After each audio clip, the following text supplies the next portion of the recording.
My name is Jim Al-Khalili, and I'm a professor of physics at the University of Surrey. Studying the innermost secrets of atoms and their nuclei has been at the heart of my working life. But there's another side to me.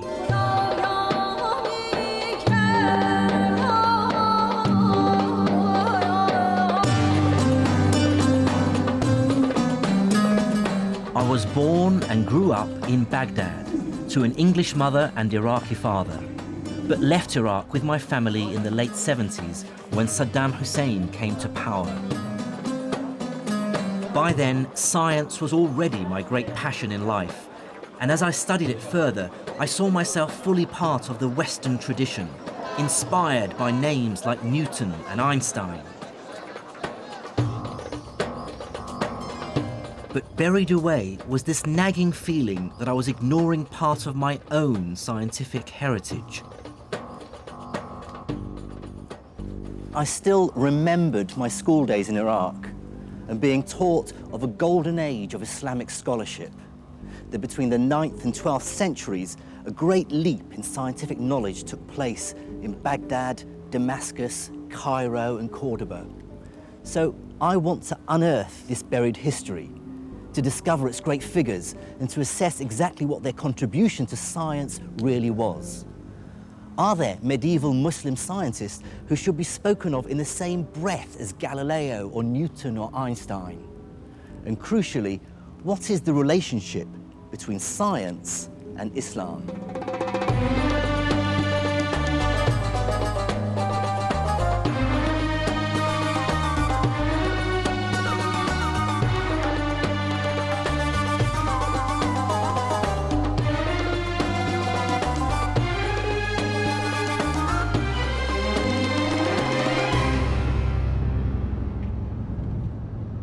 My journey into the science of the medieval Islamic world will take me through Syria, Iran, and North Africa.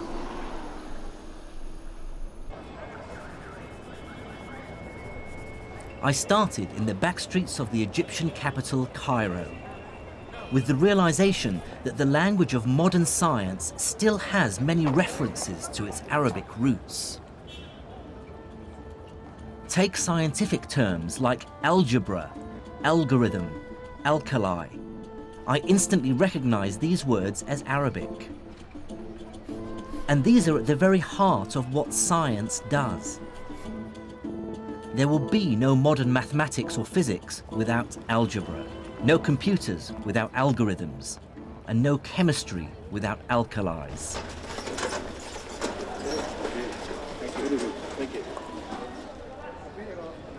Surprisingly few people in the West today, even scientists, are aware of this medieval Islamic legacy. But it wasn't always so. From the 12th to the 17th century, European scholars regularly refer to earlier Islamic texts. I have here copies of some pages of the book Liber Abaci by the great Italian mathematician Leonardo Pisano, otherwise known as Fibonacci. What's fascinating is that on page 406 is a reference to an older text called Modum Algebra et al-Muqabala, and in the margin is the name Mahomet, which is the Latinized version of the Arabic name Muhammad. The person he's referring to is Muhammad ibn Musa al-Khwarizmi. In fact, Arabic names crop up in many medieval European texts on subjects as varied as map-making, optics, and medicine. But I want to start with Al-Khwarizmi because his work touches on a crucial aspect of all our lives today. It's thanks to Al-Khwarizmi that the European world realized that their way of doing arithmetic, which was still essentially based on Roman numerals, was hopelessly inefficient and downright clunky. If I ask you to multiply 123 by 11, you may even be able to do it in your head. The answer is 1,353. But try doing it with Roman numerals. You'd have to multiply CXXIII by XI. It can be done, but trust me, it's not fun. Al-Khawarizmi showed Europeans that there's a better way of doing arithmetic. In his book entitled The Hindu Art of Reckoning, he describes a revolutionary idea. You can represent any number you like with just 10 simple symbols. The idea of using just 10 symbols, the digits from 1 to 9, plus a symbol for 0, to represent all numbers from 1 to infinity, was first developed by Indian mathematicians around the 6th century AD, and I can't overstate its importance. Let me show you. Here are the numbers in Indian Arabic numerals. 1, 2, 3, 4, 5, 6, 7, 8, 9. And here are the numbers we're more familiar with in the West. 1, 2, 3, 4, 5, 6, 7, 8, 9. And you can see the similarity between these numbers, in particular, for instance, the digits 2 and 3. If I tip this sideways, you can see now how they look like numbers 2 and 3. And what's powerful about these digits, this numerical system, is how it's simplified arithmetic calculations. But Al-Khawarizmi and his colleagues went further than just translating the Indian system into Arabic. They created the decimal point. This text, written a century after Khawarizmi, is by a man we know only as Al-Khalili. Here he shows that this same decimal system can be extended to describe not just whole numbers, but fractions as well. The infinity of possibilities that lie in between the integers. Here's a copy of Al-Khalili's manuscript where he showed how the decimal point is used for the very first time. He describes it by using a dash. Here are the digits 1, 7, 9, 6, 8, and you can see there's a small dash over the 9 indicating the decimal place. The idea of the decimal point is so familiar to us that it's hard to understand how people managed without it. But like all great science, it's blindingly obvious after it's been discovered.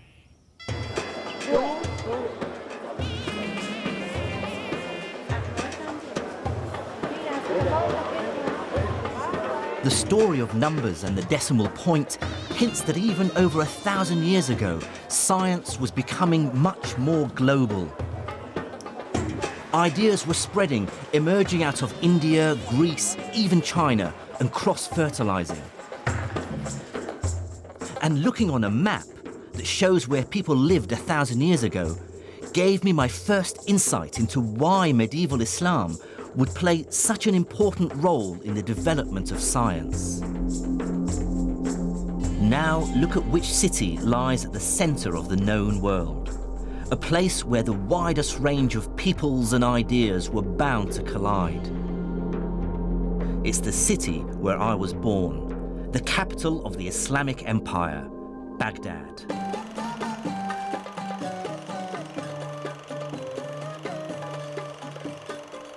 Recent events mean I can no longer visit the city. But these are the home movies of my cousin Faris, filmed in the 1960s. The Baghdad we knew then looked nothing like the bomb-wrecked city it is now. I certainly grew up proud to be associated with one of the world's greatest cities.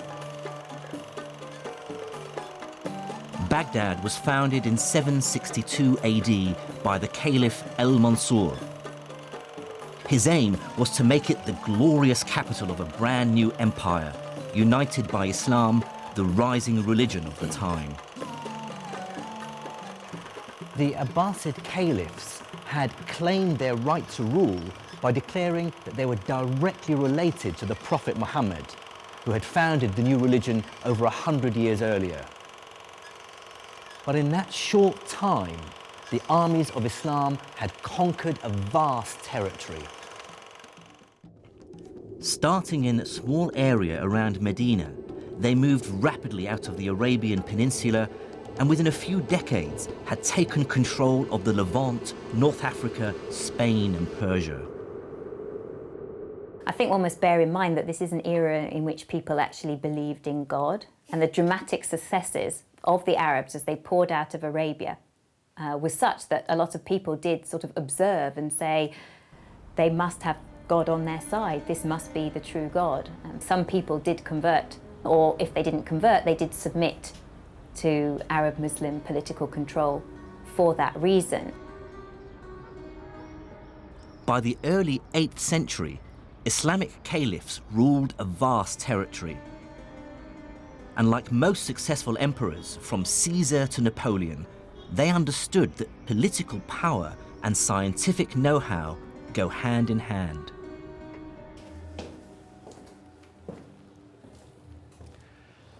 There were many reasons for this. Some were practical. Medical knowledge could save lives. Military technology could win wars. Mathematics could help deal with the increasing complexities of the finances of state. And Islam as a religion also played a pivotal role. The Prophet himself had told believers to seek knowledge wherever they could find it, even if they had to go as far as China. And many Muslims, I'm sure, felt that to study and better understand God's creation was in itself a religious duty. But there were also other less edifying motives at play.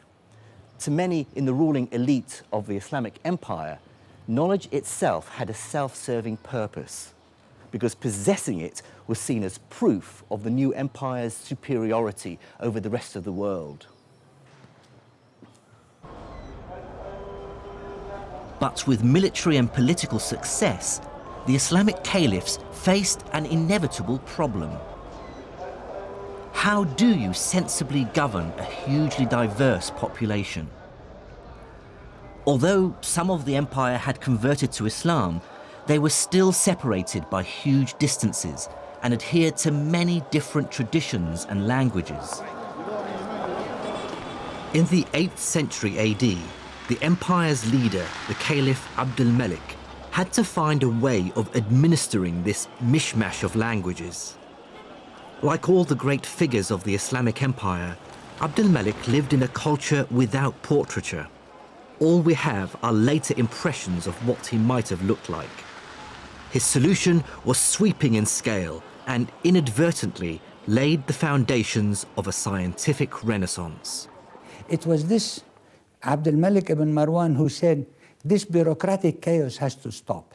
We cannot continue to run a government and govern all of this span of land with this Tower of Babel languages. So he wanted to govern it with a uniform language.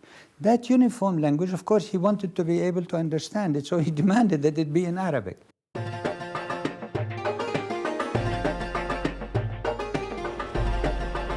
But the choice of Arabic as the common language of the empire went beyond administrative convenience. The decision had extra force and persuasiveness because Islam's holy book, the Quran, is in Arabic, and Muslims therefore consider Arabic to be the language of God.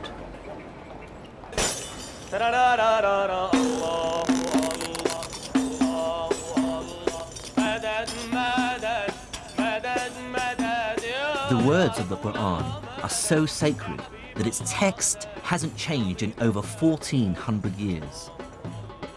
By comparison, English has changed dramatically in just 700 years. To our ears, Chaucer is almost unintelligible, whereas any Quran can be understood by anyone who reads Arabic.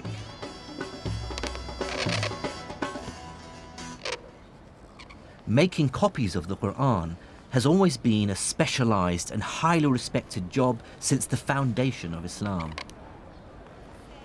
Calligraphy expert Naif Scarf, who lives in the Syrian capital Damascus, writes for mosques and in madrasas all over the country.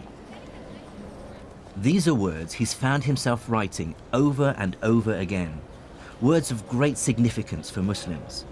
They're the opening line to each chapter in the Quran.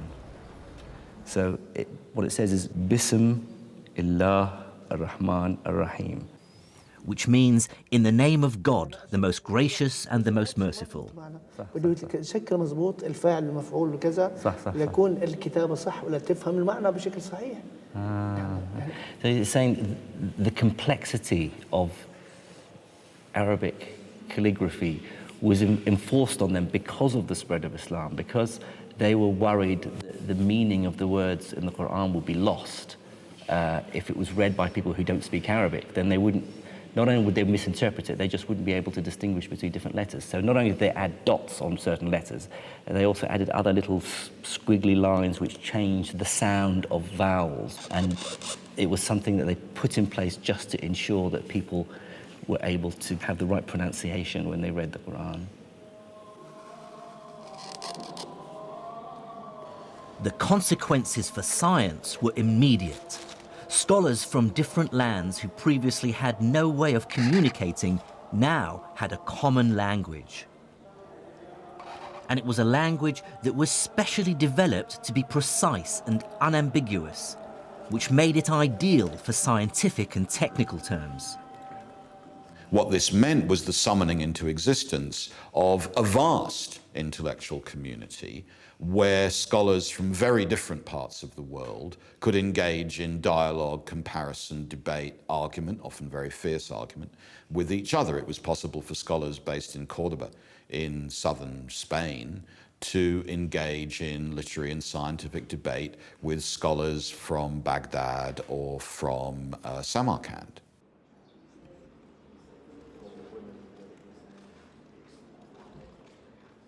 But I can tell you that scholars aren't motivated by the love of knowledge alone. There's nothing like a large hunk of cash to focus the mind. By the early 800s, the ruling elite of the Islamic Empire were pouring money into a truly ambitious project, which was global in scale and which was to have a profound impact on science. It was to scour the libraries of the world for scientific and philosophical manuscripts in any language. Greek, Syriac, Persian, and Sanskrit, bring them to the empire and translate them into Arabic. This became known as the translation movement.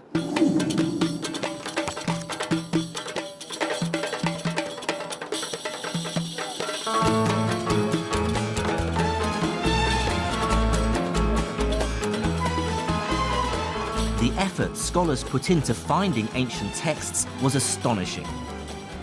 And one key reason for this is that bringing a book to the caliph, which he could add to his library, could be extremely lucrative. The story goes that the Caliph al-Ma'mun was so obsessed that he would send his messengers out of Baghdad far and wide to distant lands just to get hold of books that he didn't possess for the translation movement. And anyone who brought him back a book that he didn't have, he'd repay him its weight in gold. To give some sense of the extent of this activity, sort of between 750 and 950, somebody called An-Nadim, who wrote a list of sort of the intelligentsia of the Abbasid era, lists 70 translators. So it was quite a large cohort of people involved in translation, and obviously he only named the well-known. They could get up to 500 gold dinars a month, which is probably around $24,000, which is a huge sum of money for what they were doing. It was a very, very prestigious, well-paid, well-patronized activity. And motivating this global acquisition of knowledge was a pressing practical concern, one that rarely crosses our minds today. This is the new library at Alexandria in Egypt. But fresh in the memory of many in the empire was the story of the destruction of the original library at Alexandria centuries earlier, and the shocking loss of thousands of years of accumulated knowledge. One of the things that we tend to forget, because we live in an age of massive information storage and perfect communication, more or less, is the ever-present possibility of total loss. That was very, very important for medieval Islamic scholars. They knew extremely well that writings could be forgotten or buried or burnt or destroyed, that cities could pass away. And what we see in Baghdad or Cairo or Samarkand is exactly the gathering together, translation, analysis, accumulation, storage, and preservation of material that they were well aware could be entirely lost forever.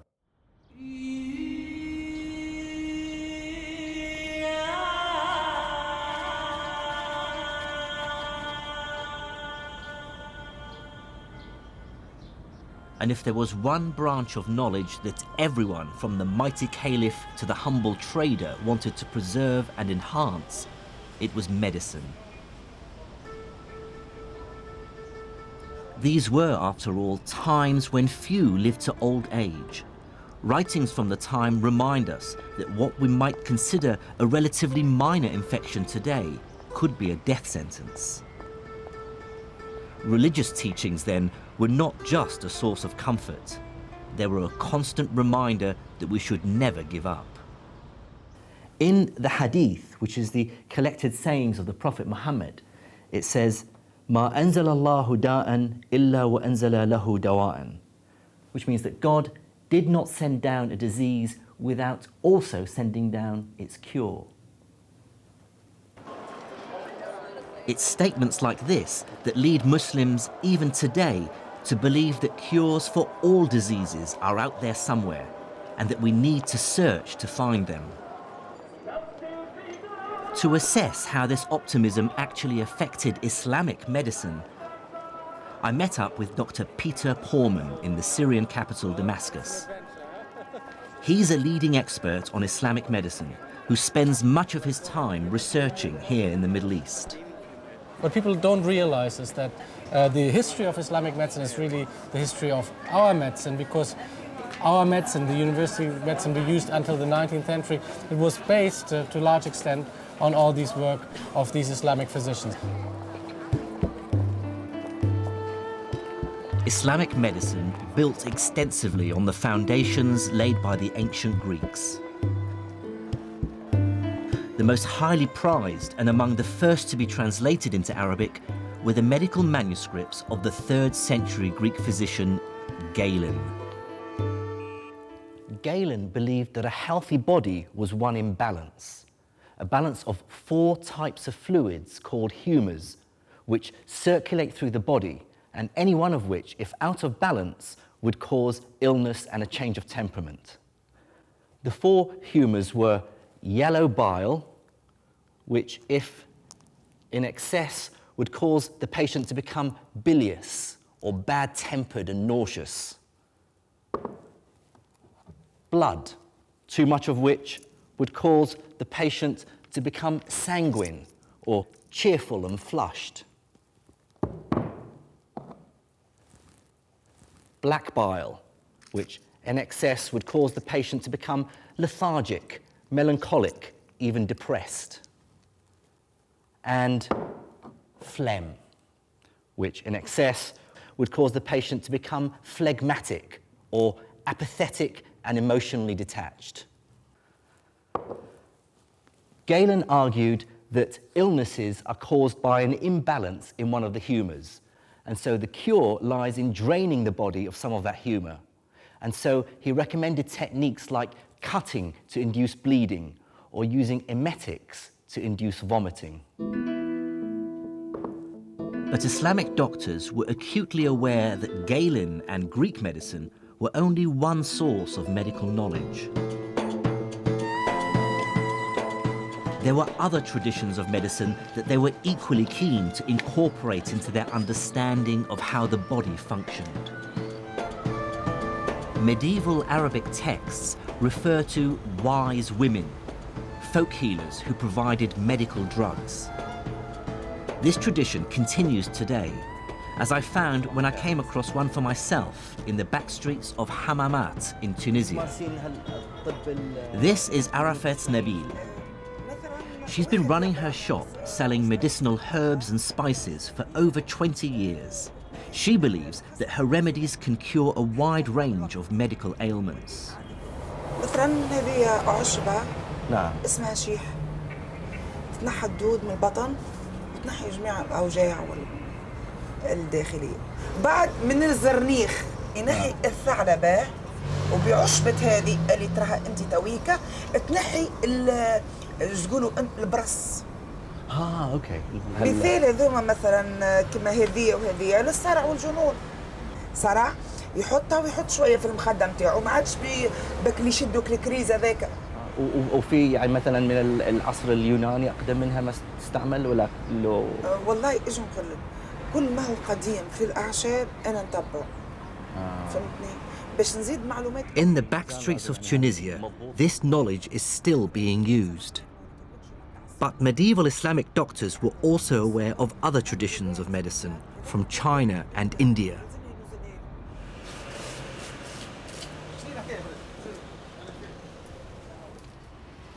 And yet another tradition of medical guidance came from within Islam itself and takes some of its ideas from the Quran and some from the collected sayings of the Prophet, the Hadith. In a bookshop in Monastir in Tunisia, I found a copy of a very popular book, available right across the Islamic world. This book is called The Prophet's Medicine, and see how old it is. The author was born between 691 and 751 Hijri, which places him in the 14th century. Here's an interesting bit where it deals with the plague. فإذا سمعتم به بأرض فلا تدخلوا عليه وإذا وقع بأرض وأنتم بها فلا تخرجوا منها فرارا منه. It says, if you come across a land where the plague has come down, then do not enter that land. And if the plague comes down onto your land and you are there, then do not leave your homes in the hope of escaping it. So it sort of makes a lot of sense. But here's quite an amusing part. It deals with epilepsy. And it says that the Greeks, or Galen, believed that epilepsy originated in the brain. So, however, they were ignorant. They didn't realize the true cause of epilepsy, which is the possession of the body by evil spirits. And it talks about the cure for epilepsy being exorcism. Hardly scientific. But Islam's most tangible contribution to medicine is less in its specific remedies and more in its overarching philosophy.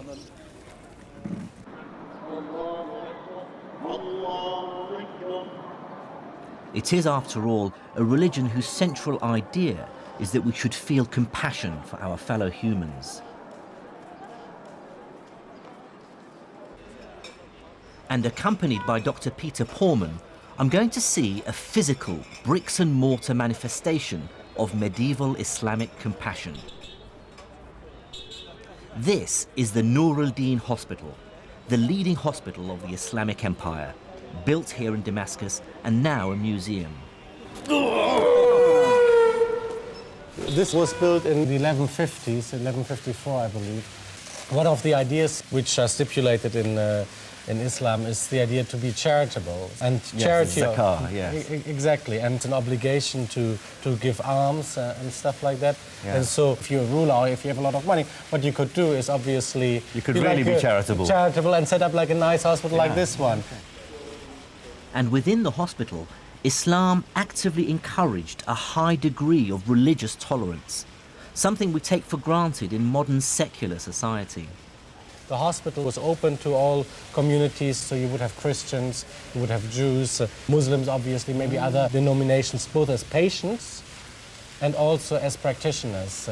Like a Christian studies with a Muslim says my best student was a Jew. And so the medicine which was practiced here transcended religion. I mean, typically, how many physicians would there be? Well, it depends. Well, like for certain hospitals, we hear figures of like 24 or 28 physicians. Yes, the physicians would do the rounds in the mornings, you see, do their prescriptions that's the and sort of stuff thing like that. Yes, hasn't changed over the ages, yeah.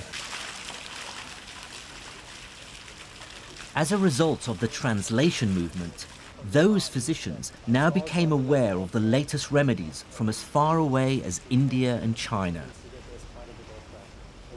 And as the new drugs filtered in from the rest of the world, hospitals started to set up a new kind of facility within their walls, the pharmacy. So this notion of a pharmacy in a hospital, is that a new innovation? Well, the whole package, certainly, that's new. And what is interesting, if you look for innovation, again, like on the level of pharmacy, if you look at Baghdad or even Damascus, it's at this crossroad of cultures. So loads of new things come in, like musk, for instance, myrobalan. You have like Indian drugs. There's like an Indian pill, for instance, which is good against headaches and to, bad breath, but also, gives you sexual appetite and stuff like that. So, Cures your headache, gives you fresh breath. And gives you... Increased. And so it's like toothpaste, Viagra and aspirin. That's right, all in one. Fantastic. Yeah. So let's walk in here. Peter wants to show me perhaps the most ghoulish aspect of Islamic medicine, surgery. Here you have like a wonderful illustration. It appears that this is the first anatomical illustration in history. Like you see, it says adala, which means muscle. And so these are like the different muscles which move the eyelids. So it was understood then that the muscles controlled the... Oh, absolutely, the lens in the eye. Yeah, and moved the eyelid and stuff like that. So the other thing which we have here, which is really nice, is I think we have some... like ophthalmological instruments. For instance, it's a hook, could be used, for instance, like to kind of pull back your eyelid, that sort of thing. These instruments were very useful to the doctor. Although these tools might look crude, eye surgery was one of Islamic medicine's great successes. One innovation was to improve an older technique for curing cataracts called couching, which in their hands had a success rate of over 60%. In a living subject, the cornea would be clear and you'd be able to see the pupil clearly with the cataract sitting behind the pupil, the wide opacity. To see how couching stands the test of time, I'm meeting up with eye surgeon Mr. Vic Sharma. Right, the cataract is the lens inside the eye, which sits behind the pupil. As with time, with age, the lens gets cloudier and cloudier. And that's what is referred to as a cataract. Okay. I've brought along a replica of a medieval couching knife and a description of the treatment by Al-Bukhasis, which is the Latin name for the great 10th century Islamic surgeon Al-Zahrawi. He says you take the couching needle in your right hand, if it be the left eye, and so on, and then thrust the needle firmly in, at the same time rotating it with your hand until it penetrates the white of the eye, and you feel the needle has reached something empty. So he's talking about how to dislodge. Exactly. So, maybe you can show me. We've got some eyes here. Yep, and I'll certainly give it a shot. And what they would have done would have attempted to go in just by the white of the eye, just at the edge where the cornea is. And then what they are attempting to do is to sweep around, trying to break all those ligaments of that lens and trying to get the lens to drop away from the pupil to allow more light to enter in through the pupil and to brighten the subject's vision. But of course you haven't got the capacity to focus. Oh yeah, you haven't got a lens now, so that was a big problem until people started compensating that with specs later on. Right. What is your feeling about how advanced and successful? Well, they were on the general ballpark. They were at the right place. They were trying to remove the cataract away from the visual axis. They understood the anatomy of the eye. Exactly. They had some understanding of the anatomy of the eye, and that the lens was behind the pupil, and that's what was causing the visual loss. And so removing that, and that general principle is still the same. Right. And there are still accounts of it being used in certain parts of the world presently.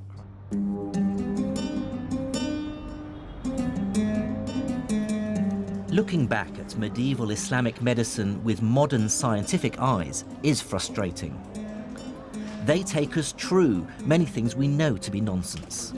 But on the other hand, their desire to deal with this vast subject logically and systematically is admirable and truly marks a break with the past. One Islamic scholar, more than any other, embodies the synthesis of religion, faith, and reason.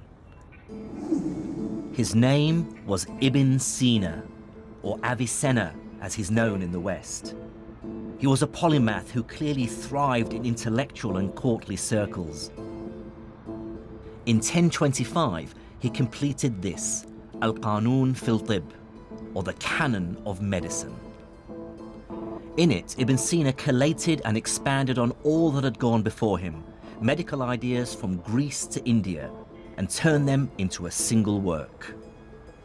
So how would you place this book in a historical context? Oh, it's hugely important. I mean, there are a few books which are as important as the canon, because what this encyclopedia does, it kind of, sweeps away everything else. It becomes a textbook. It supersedes a lot of other texts, and people even complain that, it's so good, it's so tightly organized, it's so easily accessible that people forget to read the Greek sources in Arabic translations. This whole first book, this is the first book, contains what we call the kulliyat, the general principles. So it's all about how the human body works, how diseases work in general. The second book contains diseases, what we sometimes call from tip to toe, like from tip to toe. So he starts with the diseases of the head, and then he moves down, like the eyes, the ears, the nose, the mouth, and he normally they end up at the sexual organs, you see. At first sight, the sheer ambition of the 3 volumes is hugely impressive.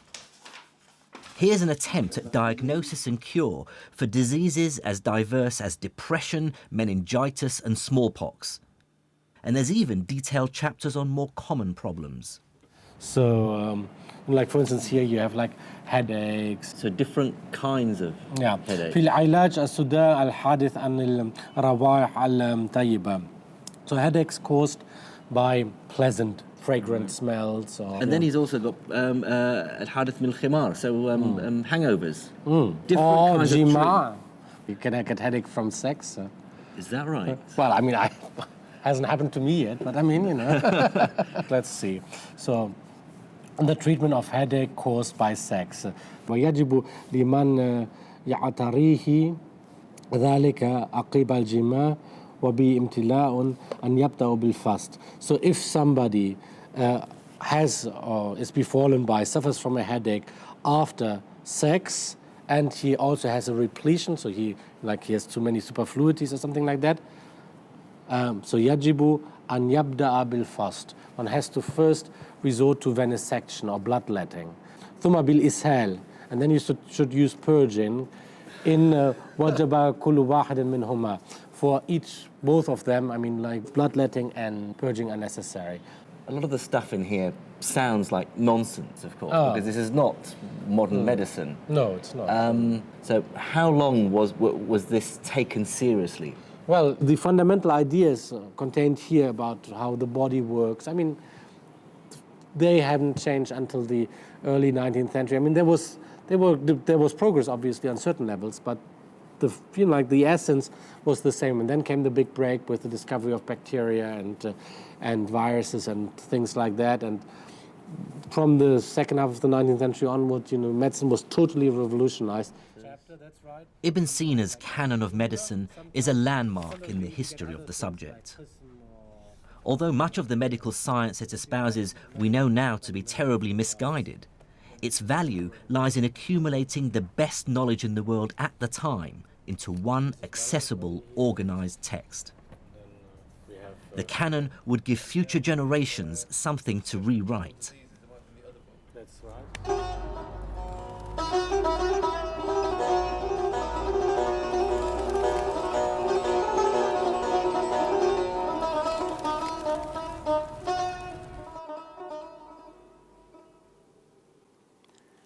Cataloguing the world's medical knowledge has clear and obvious benefits. But the Islamic Empire's obsession to uncover the knowledge of the ancients went beyond practical matters like medicine. Many, like the Caliph Al-Ma'mun, believed that the people of antiquity possessed dark, even magical powers. And what's more, new evidence is coming to light to show just how hard Islamic scientists worked to rediscover them.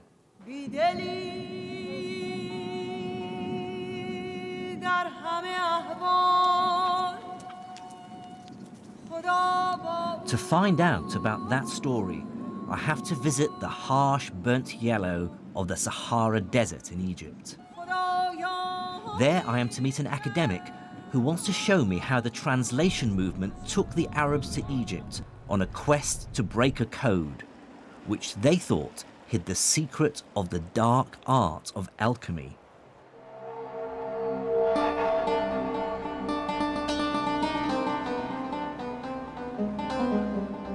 This is Saqqara, a necropolis or graveyard of the ancient pharaohs. Over a 10-acre site, it's a collection of burial chambers and step pyramids that were built in the 3rd millennium before Christ. These are said to be among the oldest stone buildings in the world. Mind the step here? Archaeologist Dr. Okasha Al-Dali is my guide. He was about to reveal the most astonishing story of my journey so far. Oh, look at that. Like most people, I believed that Egyptian hieroglyphs had remained completely undeciphered until the 19th century. Then came the chance discovery of the famous Rosetta Stone. This stone had the same inscription written in both hieroglyphs and Greek. It provided the crucial clues which British and French scholars used to decipher the writings of ancient Egypt. That's the usual story one hears. But Dr. Al-Dali has made a discovery that dramatically alters it. He has recently unearthed a number of rare works by the Islamic scholar Ibn Wahshiyya.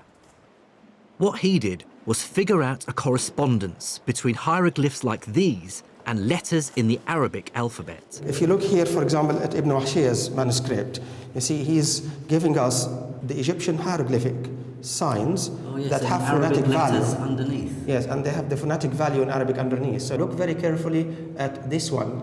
He says seen underneath that seat. Yes. Now look at this seat here. That is S. That seat in Egyptian hieroglyphic is used for the sign S, seen, which is what you see here, seen.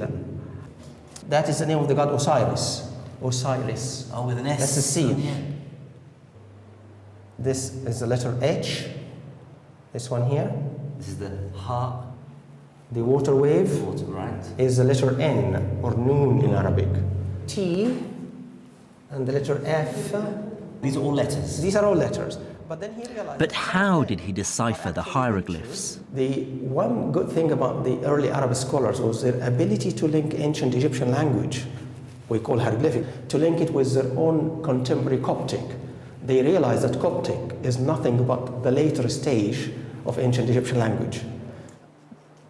And they realized this because the translation movement had literally placed hundreds of Coptic texts into their hands. The scholars could now see a direct link between hieroglyphs and Arabic. What fraction of these symbols would have been correctly deciphered? They got about 14 letters. They cracked more than half of the Egyptian hieroglyphic correctly. So that was a remarkable achievement for people in the 9th century, 10th century.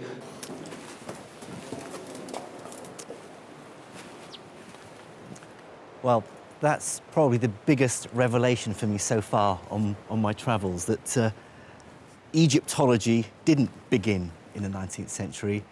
Yet again, it seems that Islamic scholars actually cracked hieroglyphics, and they cracked it for strange reasons. They cracked it because they were interested in astrology and alchemy.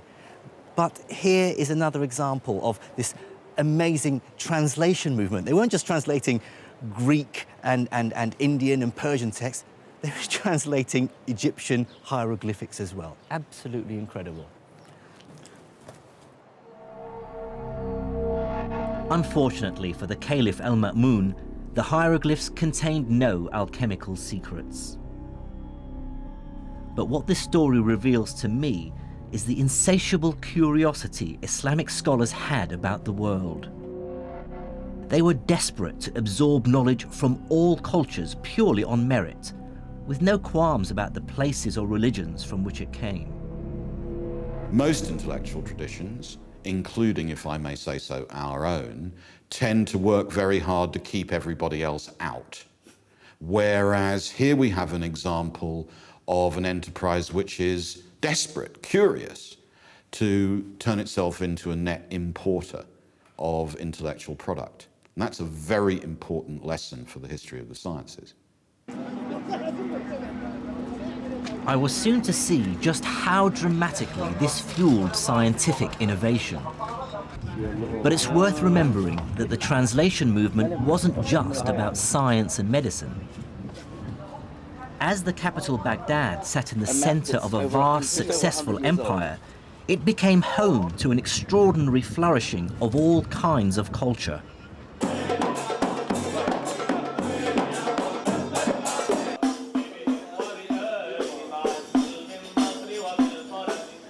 For this is the time described by 1001 Nights, of great and generous caliphs, magic carpets, great journeys, but also ambitious buildings, music, dance, storytellers, and the arts.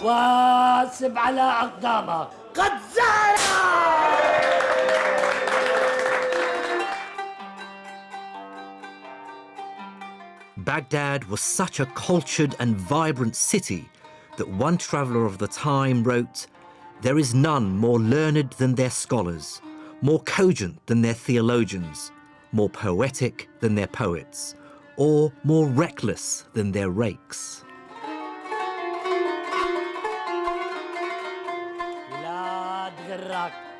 It really must have felt like Baghdad and the Arabic Empire were the world leaders in civilization and culture. To be part of that city's growing intellectual elite must have been as exciting as it gets. It was a new Muslim city. It only started to be built in 756. So it has that sort of sense of almost being on a frontier, of being something new, of being something different. It was full of courtiers, it was full of sort of nouveau riche individuals who were trying to make their way at the Abbasid court. And it is the sort of a place, if you like, where innovation is valued and appreciated. At the heart of the city's intellectual life was a system called the Majlis. Now, the word Majlis could probably best be translated as salon or talking house. In 9th century Baghdad, what this meant was that the city's elite, the caliph, his courtiers, generals, and the aristocracy, would hold regular meetings, you might call them seminars or discussions, during which the city's cleverest men, the philosophers, theologians, astronomers, and logicians, would gather to discuss and debate their ideas. It was not the case that people were expected to adhere to a particular line or adopt a particular religion. They were allowed to express their own sentiments and their own views very freely. The point was that they should do so in elegant Arabic and a good logical reasoning.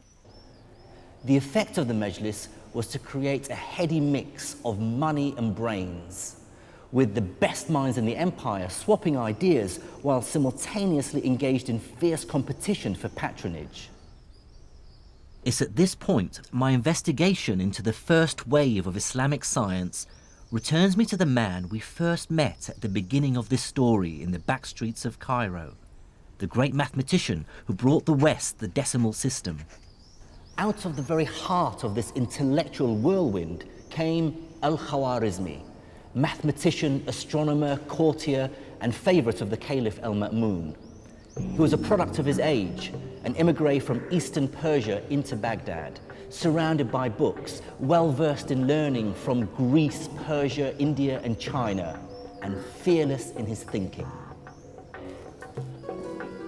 Al-Khwarizmi brought together two very different mathematical traditions and synthesized them into something new.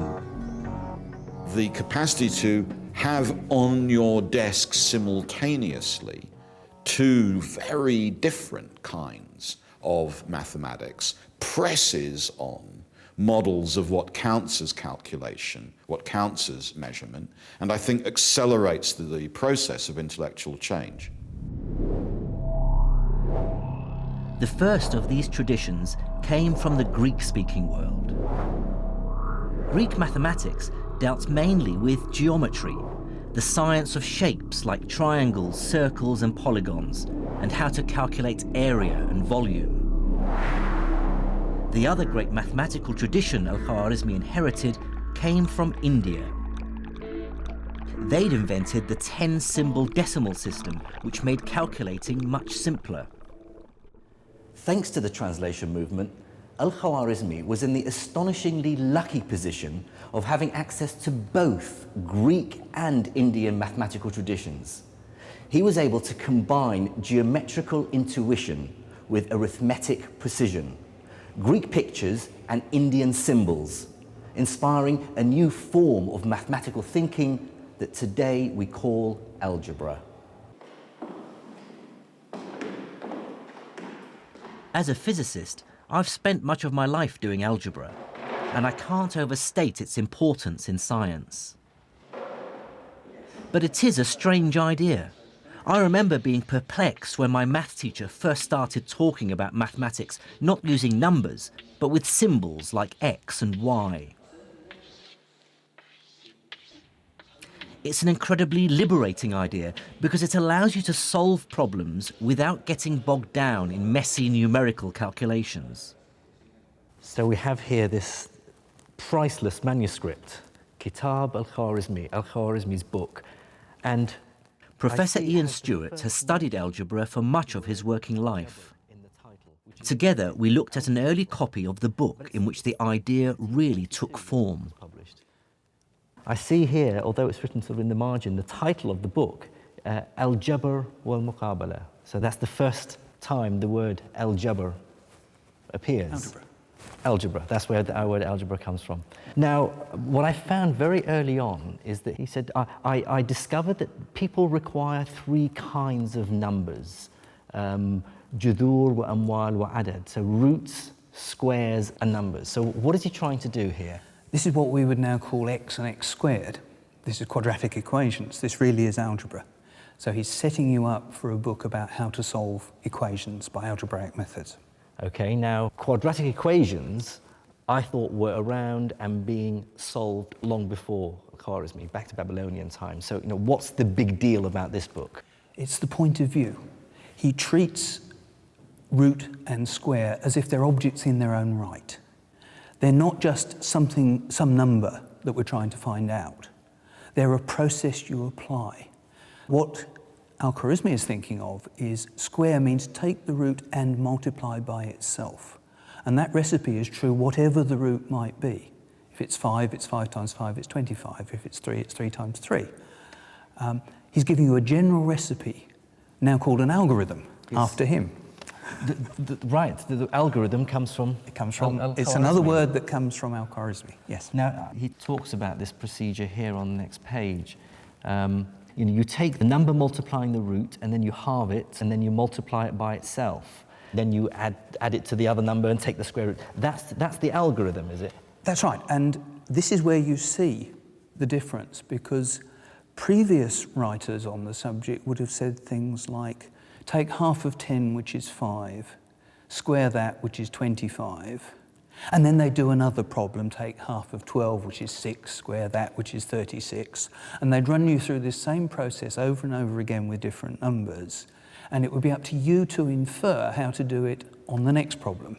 But he doesn't do that. He doesn't do that. He says, take half the root. Whatever the root is, take half the root. So half the root is actually an object. If the root is an object, half the root is an object. So you don't have to have in your mind what that root stands for. You can forget about what it stands for. When you come to square it, you just know, okay, I should square this thing. I don't care what the thing is. So you abandon temporarily this link with specific numbers, manipulate the new objects according to the rules that his book is explaining, and then the numbers that these objects represent in your particular problem will miraculously appear at the end, and you'll end up with x equals 3, or whatever it is. So how revolutionary do you regard Al-Khwarizmi's work? He made it possible for algebra to exist as a subject in its own right, rather than as a technique for finding numbers. The least interesting bit of an algebraic calculation is when you get to the end and discover that x equals 3. It's the route you take to get there. But if it was a special route for each problem and a different route for each problem, that wouldn't be interesting either. It would just be a big mess. There's this beautiful general series of principles, and if you understand those, then you really understand algebra.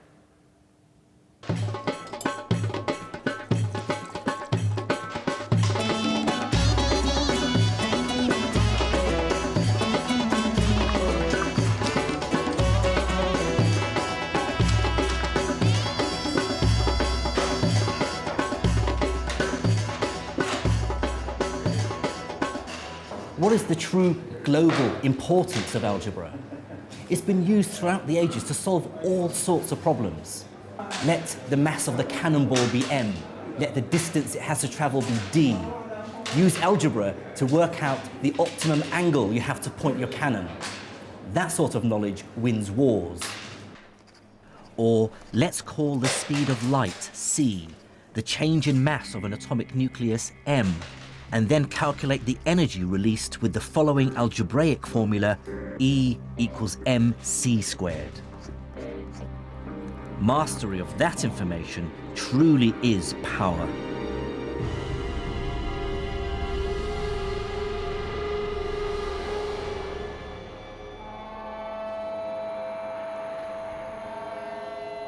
Algebra has helped create the modern world.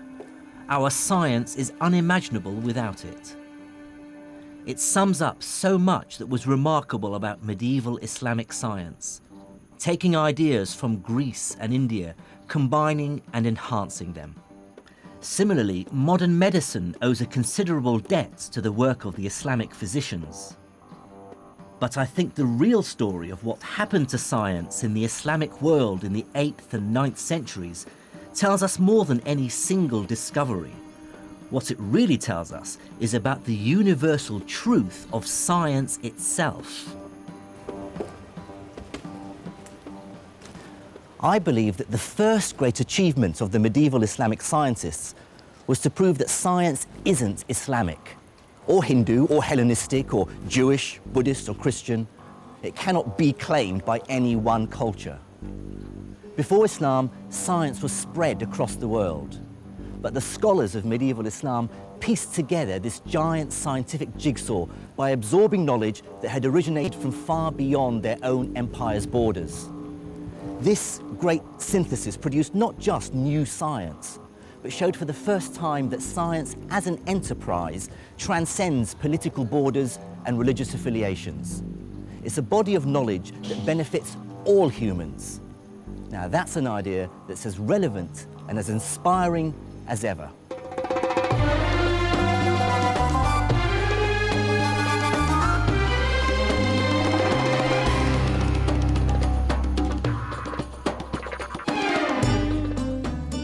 In the next episode, I investigate how one of the most important ideas in the world arose in the Islamic Empire.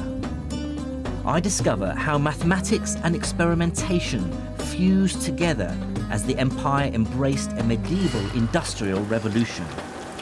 And in Cairo, I find out how these ideas led directly to today's world of science and technology.